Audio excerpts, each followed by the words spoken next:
All right, folks, congressional Republicans must not stop the Trump tax cuts. And that's the subject of the riff. All of a sudden, nothing but bad news coming out of the Republican Congress regarding tax cuts. Some people in the House talking about some kind of 5-year extension of the tax cuts.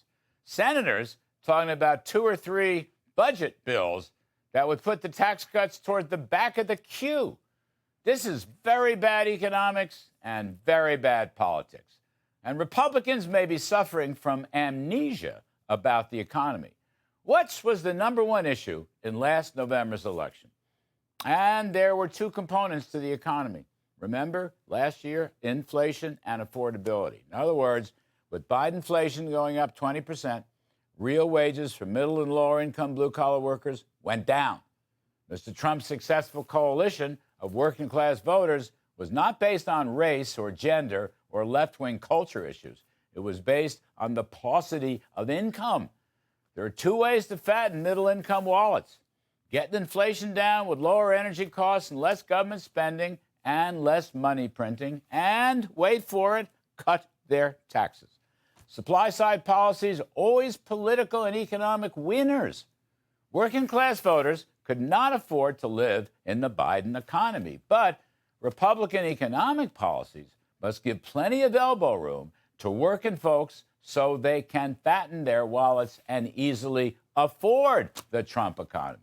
And if the Republican hang-up is a bunch of failed economic models from government bean counters like the Congressional Budget Office, well, the GOP should stand up on its hind legs and fight it.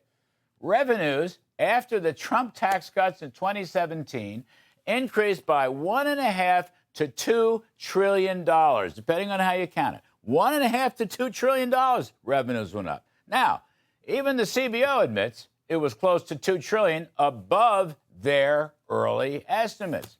And although it seems arcane and a little bit in the weeds, the GOP should be using Senator Mike Crapo's policy baseline, which argues that making the popular tax cuts permanent have not yet, nor will in the future, cause a loss of revenues. So they don't have to cut $4 or $5 trillion in spending right away. Yes, they should get spending down to Scott Bessent's 3% of GDP deficits. They should lower the debt to GDP ratio.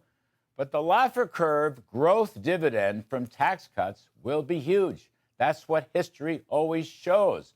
And there's another reason why the GOP should make all the Trump tax cuts permanent. The president wants it. He was elected partly on the tax cut promise.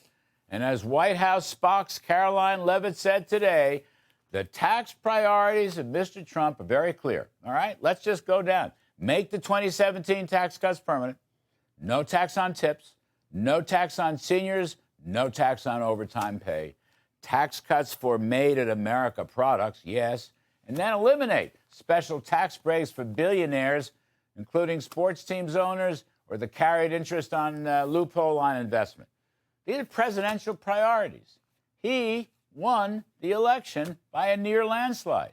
His working-class coalition, blacks, browns, Asians, young, women, males, that coalition was based largely on an optimistic belief that Trump can rejuvenate the economy and generate unlimited access to climb the ladder of opportunity. That's what elected him.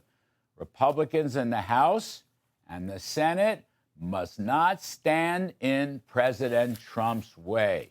And that's the riff. Whew, got that out. All right.